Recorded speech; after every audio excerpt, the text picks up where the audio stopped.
After capturing Avdiivka in February, Russia continued to put pressure on Ukrainian defences throughout the battlefield, but did not gain much in March.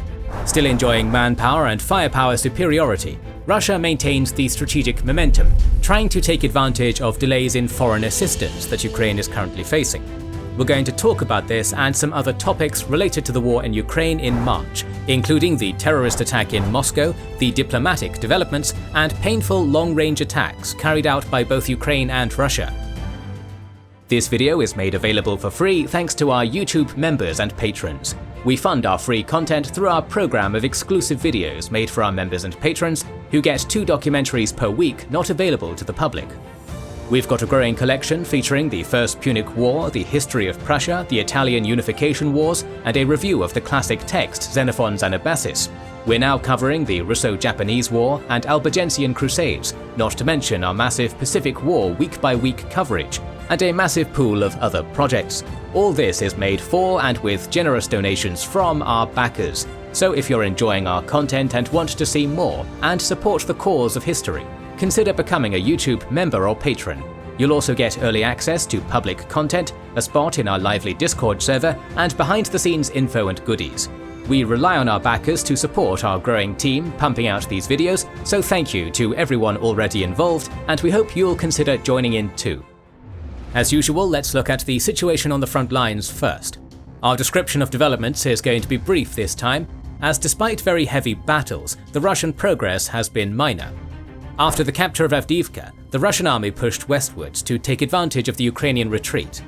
Initially, the Russians managed to reach the Bodichi, Olivka and Tenenka line west of Avdiivka, but several Ukrainian counterattacks bought the Ukrainian units enough time to solidify this defensive line to some extent. In March, Russia captured Tenenka and Olivka, but this does not indicate the crumbling of the Ukrainian defensive lines or any imminent major breakthrough. A similar situation is developing in other sectors of the front as well. The Russians are also attacking in and around Novomikhailivka, Pobieda, Herhivka, Nevelska, Pervomaiska, Klishchiivka, Ivaniska, Budinivka, Bilohorivka, Spena, Serebryansky Forest, Terny and Sinkivka, but they have been doing that for months and their progress has been very modest. They have also launched an offensive on the Robotyne salient, but the fighting is still going on in and around Robotyne and Verbova. Clearly, the Russians would have liked faster progress, as the Ukrainians are experiencing critical shortages in ammunition in some sectors of the battlefield. Ukraine is building defensive lines and laying mines as we speak to prevent the Russian advance. The New York Times has reported on the weakness of Ukrainian defensive lines west of Avdiivka, which cannot be compared with Russia's Surovikin line. Sources report that the Ukrainian army has to dedicate soldiers for the construction of their defensive lines. In comparison, Russians reportedly used engineers for this purpose. Ukraine is also having trouble finding money for its fortifications. Ukrainians are often forced to erect defensive lines while being under fire from the Russian army. But sometimes even fortifications do not save Ukrainian defenses, since the Russians have been using FAB 500 and FAB 1500 glide bombs more regularly, which are quite potent against fortifications or any cover. Still, albeit late, the Ukrainian army is building defensive lines, and the longer they keep the Russians at bay, the more time they will have to improve their defenses. Ukraine is also building defensive lines and laying minefields in the north of the country and Kharkiv Oblast, as statements of Russian officials and minor incursions into Sumy Oblast indicate that the Russian army may make another attempt to capture both regions. The first attempt on both failed utterly, but the Russians are reportedly accumulating new forces to launch offensives on currently cold sectors of the battlefield.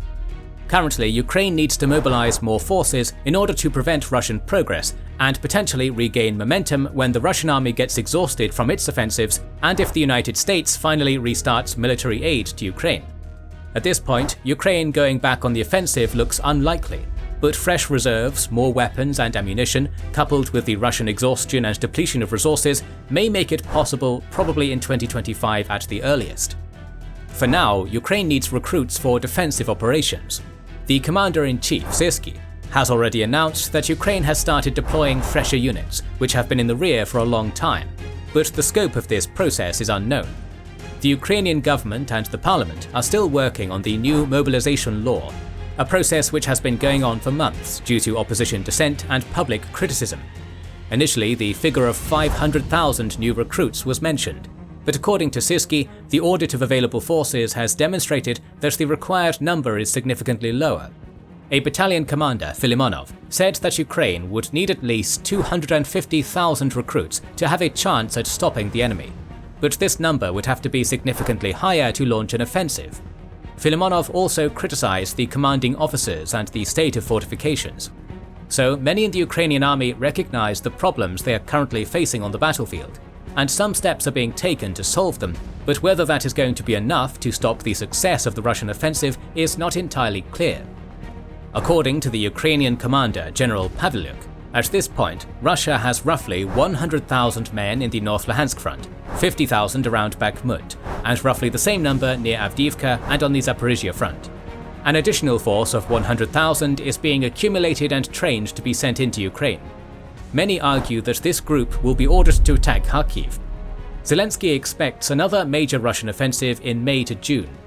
We may presume that the Russian army will continue to conduct offensive operations until then to create favorable conditions for a more significant push in early summer, which may include offensives on Kharkiv from Russia and from the east bank of the Oskil River, on Slovyansk and Kramatorsk from the Kreminna and Bakhmut sectors, and on the Zaporizhia Oblast from the Avdiivka, Velika Novosilka and Robotyne sectors.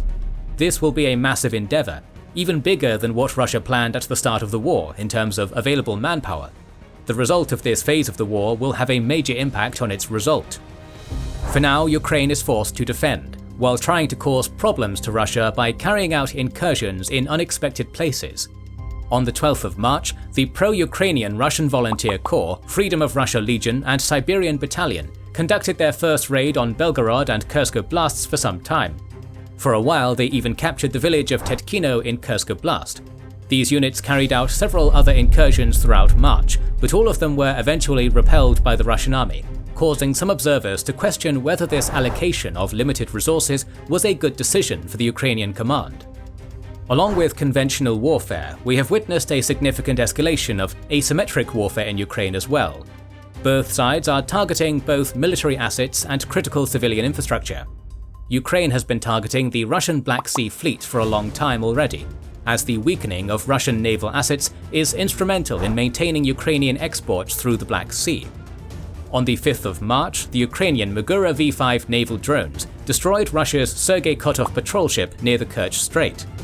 On the 23rd of March, Ukraine launched Storm Shadow and Neptune missiles and drones on the Russian Black Sea infrastructure, striking its communications center and oil depot, along with damaging two Rapucha-class landing ships, Yamal and Azov. Ukraine has already significantly weakened the Russian Black Sea Fleet, and continues to do so, while Russia is incapable of bringing in new vessels through the Dardanelles Straits due to the Montreux Convention, which Turkey has been enforcing. Both sides reported the destruction of enemy aircraft in March. Ukraine continues targeting rare A-50 long-range radar detection aircraft, which are crucial for the continuation of Russian air operations.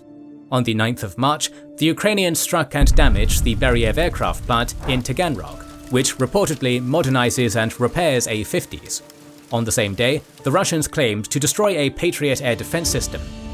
But arguably the more painful and consequential missile and drone strikes by both sides were on their respective civilian infrastructure. Throughout March, Ukraine has repeatedly struck Russia's oil refineries. On the 13th of March, Ukraine launched long-range drones on oil refineries in Ryazan, Nizhny Novgorod and Leningrad oblasts. These refineries are an important component of Russia's economy. For instance, a plant in Ryazan reportedly produces 17.1 million tons of oil products every year. Bloomberg reported that Ukraine destroyed a whopping 10% of Russia's oil refining capacity in these attacks. 2 days later, another oil refinery in Kaluga Oblast was struck by Ukrainian drones. On the 16th of March, Ukraine struck 3 oil refineries in Samara Oblast, which reportedly processes 25 million tons of oil every year, equaling approximately 10% of Russia's annual oil refinement output. On the 17th of March, they struck an oil refinery in Krasnodar Krai. Overall, according to Bloomberg, Ukraine successfully attacked 9 major oil refineries in March, destroying 11% of Russia's oil refinement output in this period, at least temporarily. For now, we have seen at least some degree of impact from these strikes on Russia's economy and the oil market in general, as the price of gasoline rose in Russia while global oil prices somewhat fluctuated. Usually an exporter, Russia was forced to drastically increase the import of petroleum products from Belarus. According to several Western media outlets, the attack on the Russian oil industry has troubled the United States, and its government has asked Ukraine to stop these attacks. But Ukraine will likely continue to conduct these asymmetric strikes within the limits of its capacity in order to inflict as much damage as possible on the Russian economy, which continues feeding the Russian war machine. Predictably, Russia retaliated against these attacks, and they have done so in a forceful fashion. On the night of March 21st to 22nd, Russia launched more than 60 Shahed drones and almost 90 missiles on the Ukrainian energy infrastructure, in the largest attack of this type since the start of the war. Particularly significant damage was inflicted on the Dnipro hydroelectric power plant and Kharkiv's energy infrastructure, causing blackouts. Overall, the Russians targeted 136 energy facilities throughout the country, and the sparse Ukrainian air defense did not have a chance to shoot down all drones and missiles.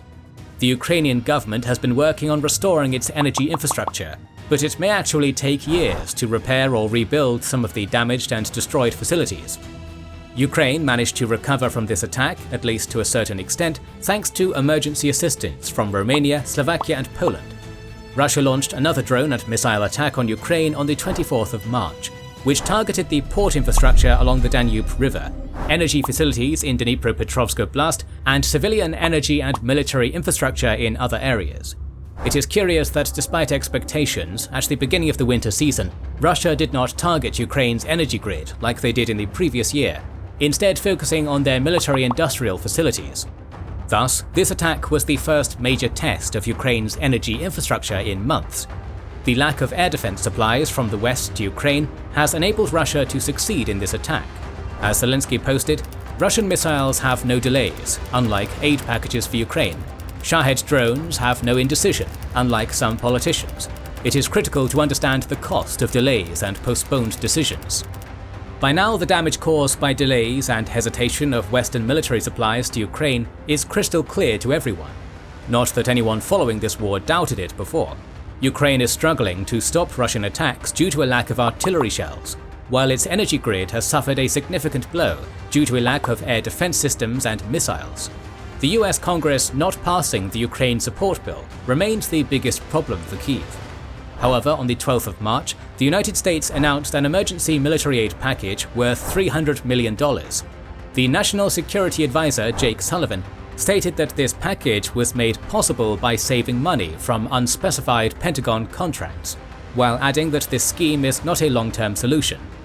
This package included HIMARS ammunition, air defense missiles, and other assets. However, without steady supplies from the United States, the Ukrainian army will continue to suffer from shortages. In late March, US Congress Speaker Mike Johnson made positive statements about the US's commitment to passing the bill, but we've heard such messages before, thus it is best to avoid reading too much into them and wait for real developments.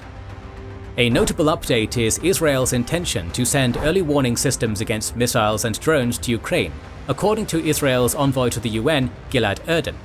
So far, Israel has not sent any weapon assistance to Ukraine, and has maintained a neutral stance in this war. Argentina's new president, Milei, is also stepping up by sending 2 Russian-made Mi-171E helicopters to Ukraine. On the 1st of March, the Netherlands signed a 10-year security agreement with Ukraine, similar to the one signed with other European allies of Kyiv. According to Zelensky, the Netherlands will give military aid worth €2 billion to Ukraine in 2024, which focuses on air defense, artillery systems, and long-range weapons.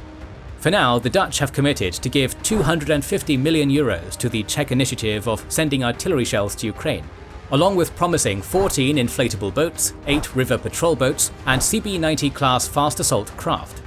Speaking of the Czech initiative, which is crucial for the Ukrainian defense right now, it has been very successful so far. According to the Wall Street Journal report, Czechia has already received 800,000 artillery shells from various sources and located an additional 700,000.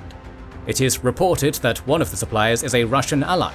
Along with the Netherlands, Germany, Belgium, Denmark, Norway, Portugal, Sweden, Finland, Canada and Slovenia have pledged money to make this Czech proposal a reality. The Ukrainian Prime Minister Smyhal has stated that starting in April, Ukraine will have enough shells, which indicates that their delivery to Ukraine has already started. The initiative of the Czech President Pavel is a textbook example of proactive diplomacy and its quick execution. Where there is a will, there is a way, as they say. Ukraine's European allies continue compensating for the American inaction to a certain extent.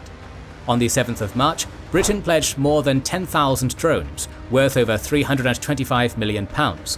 On the 8th of March, the EU official Valdis Dombrovskis stated that Ukraine will receive €6 billion in March and April within the framework of the EU's previously announced €50 billion support package. On the 12th of March, Denmark pledged a military assistance package worth $336 million, which included Caesar self-propelled artillery systems, 120mm mortars, ammunition, and money for the Czech artillery initiative. Later in March, the French minister Lecornu confirmed France's intention to send 78 Caesars in 2024, part of the financing for which will come from Denmark. On the 15th of March, the German military industry production giant Rheinmetall announced its plan to build 4 plants in Ukraine in the near future, producing unspecified weapons. On the same day, Greece pledged 2,000 Zuni rockets, 180 2.75-inch anti-tank rockets, 90,000 pieces of 90mm anti-tank and anti-aircraft ammunition, 70 M114A1 howitzers, and 4 million bullets, 2 weeks after a Russian missile almost struck the Greek Prime Minister during his visit to Ukraine. On the 18th of March, Polish government officials announced the creation of an armoured vehicle coalition for Ukraine, together with Germany, with several other European countries expressing their interest in supporting it. On the 19th of March, Belgium announced a €412 million military aid package, including 300 Iveco Lynx light tactical vehicles, artillery shells, reconnaissance drones, and other assets. Germany pledged 10,000 artillery shells, 100 armoured infantry vehicles, and 100 transportation vehicles, all worth €500 million. On the 23rd of March, the Romanian media reported that Finland had sent an unspecified number of Wisco-type combat boats to Ukraine. Finally, there is some news about the long-awaited F-16s. According to the New York Times, Ukraine will receive its first 6 jets in July, with another 13 arriving by the end of 2025. As of now, 45 jets are pledged to Ukraine, and Ukrainian pilots are being trained on using F-16s. Ukraine will have to wait for a few more months to get F-16s, but for now, arguably the most important news in terms of foreign military aid is the success of the Czech artillery shell initiative. The French President Macron's idea to send European troops to Ukraine continues being discussed. He discussed the war with the French party leaders, and even the French far-right leader Marine Le Pen, who is often linked to Russia, voiced criticism of Russian aggression and supported Ukraine's resistance. During this meeting, Macron stated that a Russian advance on Kyiv or Odessa may trigger an intervention from France. A number of ideas about the involvement of European troops in Ukraine have already been floated, including protection of Ukraine's western border or deployment in West Ukraine, freeing up Ukrainian troops to be used elsewhere, or helping the Ukrainian troops with specific tasks like air defense and demining. The Lithuanian Foreign Minister Landsbergis, one of the most outspoken supporters of Ukraine in Europe, earlier criticized the Western strategy of setting clear red lines regarding their involvement in the war and their support to Ukraine, which has made it easy for Russia to plan ahead. Landsbergis called on Western leaders to employ strategic ambiguity, and Macron's statements about the deployment of French troops in Ukraine serve exactly this purpose, using strategic ambiguity as a deterrent against Russia.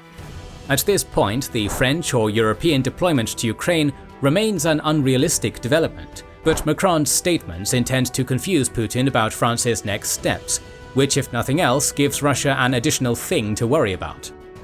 Along with relying on its allies for military supplies, Ukraine continues to increase its domestic military production. According to the Washington Post, Kyiv has started producing missiles with a range of more than 640 kilometers since February.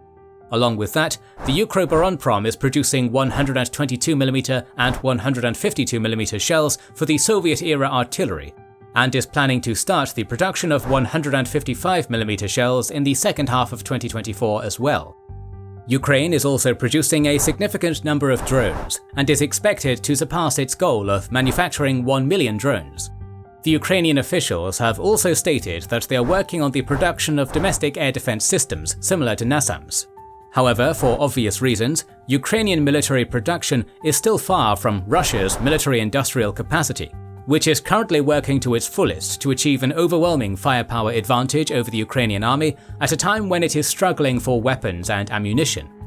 Russia gets shells from North Korea, drones and possibly missiles from Iran, but the majority of its missiles and ammunition are domestically produced, also thanks to their ability to evade Western sanctions somewhat.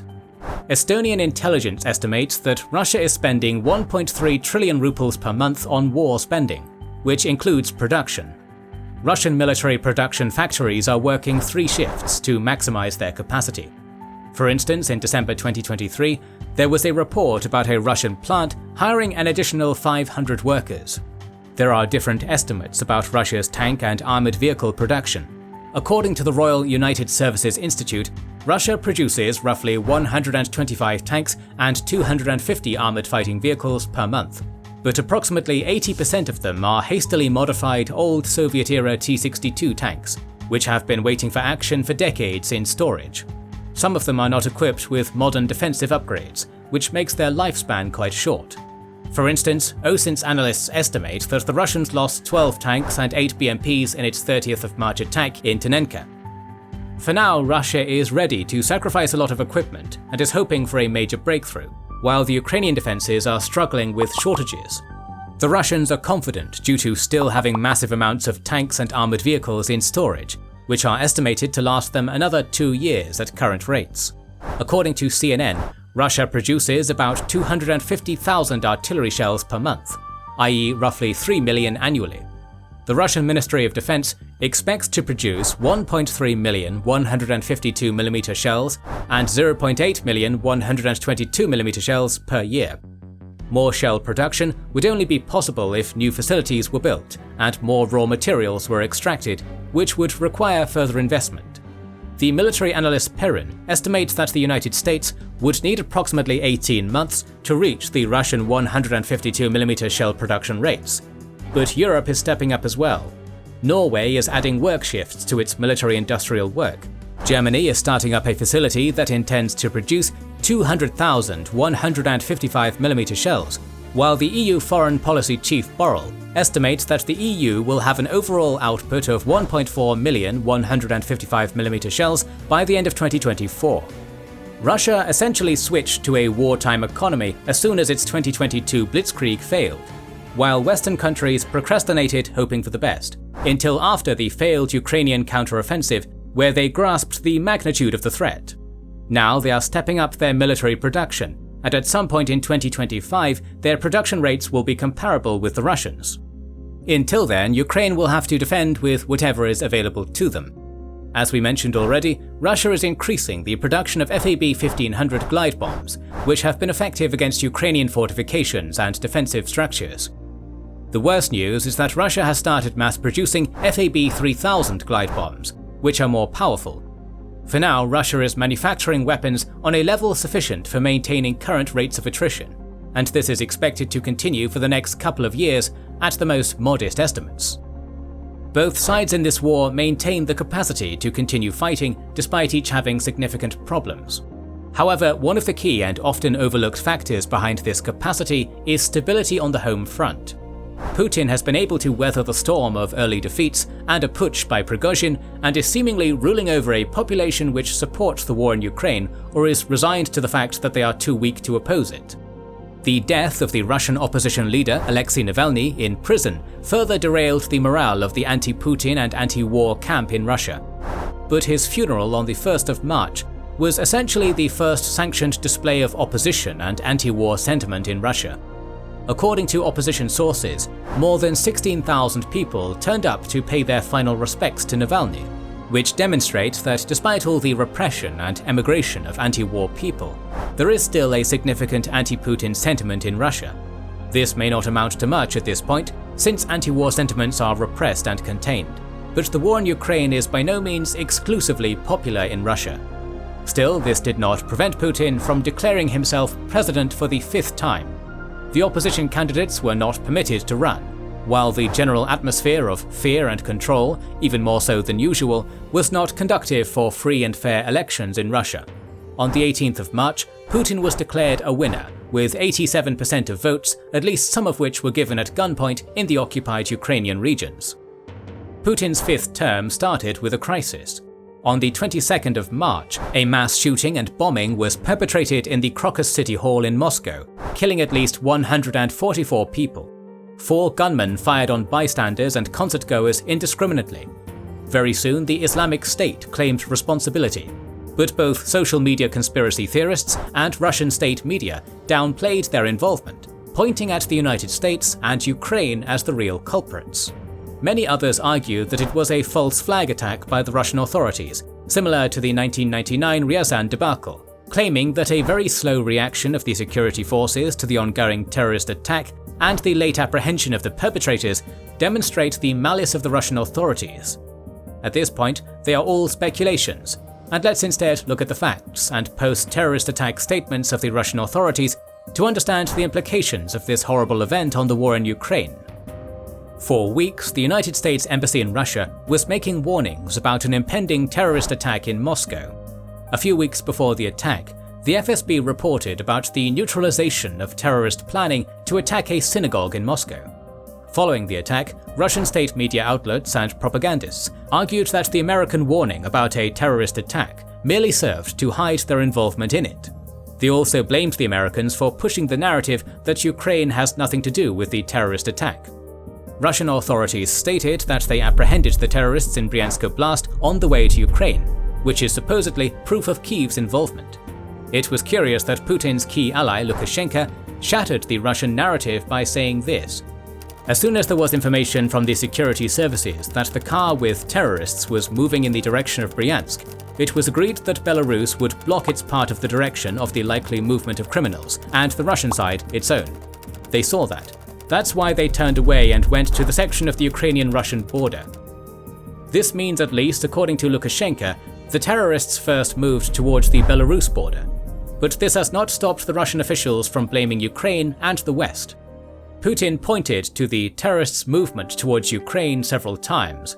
One of the main figures of the Kremlin, Nikolai Patrushev, answered the question, "ISIS or Ukraine?" saying, "Of course, Ukraine." The FSB chief Bortnikov claimed that the United States, Britain and Ukraine were behind the terrorist attack. As of late March, the Russian authorities have not shared any evidence to back these claims. But they are using this opportunity to foster the siege mentality in the Russian public, and to push the Russia against the world narrative. The sides remain very far from engaging in any meaningful negotiations to reach a lasting solution, since there is a massive precipice between Ukraine's strategic goal of restoring its territorial integrity and Russia's goal of forcing Ukraine to accept the annexation of Crimea and 4 oblasts at the very least. The negotiations between the sides at the beginning of the war remain the closest they came to an actual agreement. The Wall Street Journal published the draft of the peace agreement, which included provisions about permanent neutrality of Ukraine, a ban on its membership in military blocs, and the supply of foreign weapons. Had Ukraine agreed to the existing agreement, its military would have shrunk to 85,000 soldiers, 342 tanks, 519 artillery systems, and missiles with a range of 40 kilometers at most. The Russian language was going to become an official language along with Ukrainian. Russia, the United States, the UK, China, France, and possibly Belarus were going to be guarantors of this agreement to oversee its implementation. The fate of the Russian-occupied portion of Donbass was going to be left to later negotiations between the leaders of the two countries. Russian propaganda has been amplifying the narrative that the Western countries prevented Ukraine from signing a peace agreement early in the war with Russia, intending to fight, as they like to call it, to the last Ukrainian. However, Ukrainian officials have reiterated on several occasions that they had no intention of signing the agreement, since it was against Ukraine's national interests. Some claim that this was the best deal that Ukraine could hope to get from this war, while others argue that this deal would only temporarily stop the war and allow the Russians to regroup and rethink their offensive strategy against Ukraine after a disastrous start to the war, and then attack Ukraine, which was going to have a smaller army with no foreign weapons, once again when the opportune moment would arise. The purported agreement did not stipulate any provisions which would have prevented Russia from invading Ukraine once again. And it is not like Putin is known for respecting treaties he signs. But one thing is clear, Putin's ambitions have significantly increased in recent months due to American hesitation in support of Ukraine and the failure of the Ukrainian counteroffensive. On the 13th of March, he said in an interview, "Now to negotiate just because they're running out of ammunition would be somehow absurd on our part." The chief warmonger of Russia and its former president Dmitry Medvedev, who has been using this war as an opportunity to remind the world about himself, has also continued making statements clearly demonstrating that the very idea of Ukraine is unacceptable to many in the Russian elite. During his speech at the Russian World Youth Festival on the 4th of March, he stated that Ukraine is of course Russia, claiming that all left bank Ukraine and parts of right bank Ukraine are the integral territories of historic Russia, adding that Ukraine's western territories could fall under Poland, Romania and Hungary. Later in the month, Medvedev's social media post went even further. He wrote that a peace with Ukraine could only be possible if it capitulates, agrees to full demilitarization and denazification of its government, revocation of its status as an independent state, payment of reparations to Russia, and finally absorption into Russia. Some say that Medvedev's statements should not be taken seriously, as he does not really have a say in the Kremlin's strategic planning. But we should not forget that Medvedev is the deputy chairman of the Security Council. He's been one of the main coordinators of the recent Russian surge in domestic military production, and now he is basically acting the role of the late Vladimir Zhirinovsky, saying things which seem absurd at the time and which Putin does not want to say personally, the things which eventually turn into the Kremlin's strategy. Thus, Medvedev's words should not be simply dismissed as inconsequential ramblings of a former official. Zelensky visited Turkey on the 8th of March, where he discussed a potential peace process with the Turkish President Erdogan. Zelensky stated that Ukraine first intends to develop a peace plan with its allies, and later invite the Russians to discuss it. For now, Putin feels confident enough to reject any proposals coming from Ukraine or the West. Russia continues being isolated by the West and is strengthening its alliance with the anti-Western bloc and the forces of the Global South. On the 11th of March, Russia, China and Iran held the joint maritime security belt in the Gulf of Oman. Military and naval drills jointly conducted by these three countries have become a regular occurrence in recent years. Russia has been relying on Iran's and North Korea's military support, along with China's diplomatic support to its war in Ukraine. But India's position has been more careful. It is notable that according to the 22nd of March Bloomberg report, India has stopped accepting Russian crude oil transported on Russian tankers to avoid the US sanctions.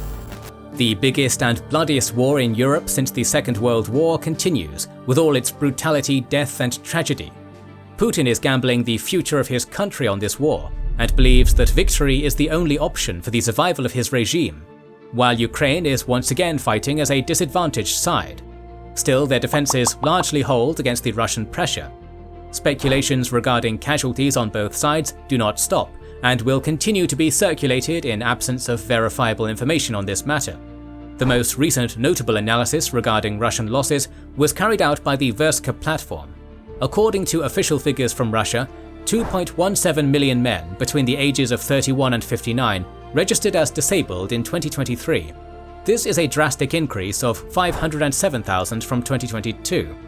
290,000 men between the ages of 18 and 30 registered as disabled in 2023.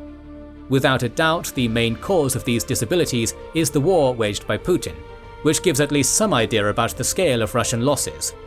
What about the equipment losses?